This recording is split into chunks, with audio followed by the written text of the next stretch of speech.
Les acteurs de Bruxelles, avec Soraya Amrani. Chloé Overlow, bonjour. Bonjour. Vous êtes coordinatrice à l'ASBL Singa. Vous développez de nombreuses activités, notamment des activités en direction des migrants. Comment se passe votre travail depuis 3 semaines maintenant que le confinement a été mis en place? Est-ce qu'il change la nature de vos activités?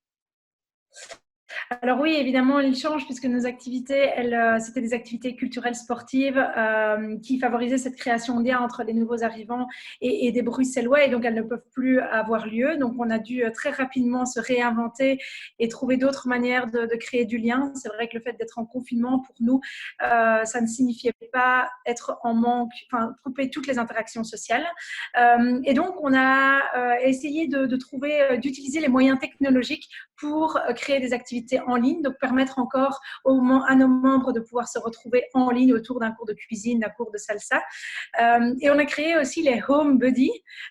Donc, ce sont des binômes qu'on crée entre une personne migrante et une personne bruxelloise qui s'envoient tous les jours un petit texto qui relève des petits défis, en tout cas garde contact pour éviter que certaines personnes se sentent trop isolées. Ouais. Évidemment, la question des migrants se pose durablement déjà depuis quelques années, hein, et elle se pose de manière encore un peu plus fine en temps de confinement. Qu'est-ce qui vous revient du terrain par rapport aux difficultés spécifiques que les migrants et les migrantes peuvent rencontrer aujourd'hui dans cette situation de confinement? Alors, c'est l'isolement. Effectivement, pour des personnes qui étaient déjà relativement isolées, qui commençaient tout doucement à développer leur réseau social, le fait de ne plus pouvoir sortir de chez elles et déjà dans un premier temps parfois ne pas toujours très bien comprendre ce qui est en train de se passer, quelles sont les règles qui sont appliquées ici en Belgique. Voilà, c'était assez complexe. Et donc, on a vraiment la première semaine, nous, on a pris le temps d'appeler un maximum de personnes, de transmettre d'abord des informations pour que les personnes soient informées de ce qui était en train de se passer. Et puis ensuite, dans un second temps, suite à ce constat de l'isolement qui avait été renforcé pour une partie de nos membres, de très rapidement réagir et se dire, tiens, qu'est-ce qu'on peut faire à notre niveau, de chez soi? Comment est-ce qu'on peut proposer à des Bruxellois de s'engager et de chez eux, voilà, favoriser cette création de lien avec des personnes qui sont un peu moins isolées. Et parfois, juste de recevoir un petit SMS, ça fait plaisir aussi le matin en se réveillant. Donc, ça permet en tout cas que cette période de confinement soit un petit peu moins lourde et que les personnes se soient moins isolées. Vous arrivez à garder un contact avec chacun, chacune? Non, ça évidemment, ça c'est très compliqué, tout simplement parce qu'il y a des personnes qui n'ont pas accès à un ordinateur, des personnes qui n'ont pas une connexion internet à tout moment, et donc évidemment et inévitablement, malheureusement, on a une partie de notre public qu'on ne peut probablement pas contacter. Quels sont vos besoins aujourd'hui à Singa?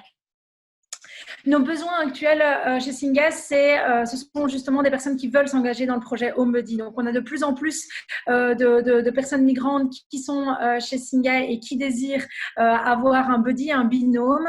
Et donc, on est vraiment en grande recherche de Bruxellois qui voilà, auraient envie, durant cette période de confinement, cette période un petit peu particulière, de créer un autre type de lien avec quelqu'un qu'ils ne connaissent pas et puis qu'ils auront probablement l'occasion de rencontrer à la fin de ce confinement.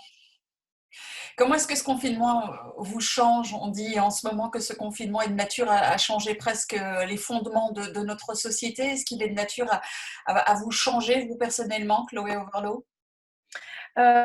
Oui, inévitablement, puisque c'est un changement de rythme total. C'est voilà, beaucoup d'émotions qui arrivent, beaucoup d'informations, et puis des moments où on a moins d'interactions sociales aussi, on a moins d'activités à faire, donc on est obligé de se poser et puis de réfléchir un peu de faire une pause en fait, finalement, dans cette société qui va souvent très très vite. Et donc, c'est une pause qui est tant bénéfique, en tout cas pour moi à titre personnel, mais aussi pour l'association, parce qu'on a vraiment le temps de prendre le temps, en fait, de prendre des nouvelles de nos membres, de prendre le temps de réinventer un peu d'autres manières de créer du lien. Et puis, on verra ce que ça donnera. L'avenir est relativement incertain pour l'instant, mais me changer, oui, ça c'est inévitable. Je ne sais pas exactement encore comment et de quelle manière, mais ça aura un impact inévitablement. Merci Chloé Overlo. Je rappelle qu'on s'était rencontrés, c'était au mois de novembre dernier. Et si on veut réécouter cette rencontre qui a eu lieu dans un lieu que vous aviez choisi du côté de la place Flagey, on retrouve l'émission sur le site de BX1+, et sur la page Facebook des acteurs et actrices de Bruxelles. Merci infiniment Chloé Overlo et bonne continuation à vous. Merci beaucoup. Les acteurs de Bruxelles.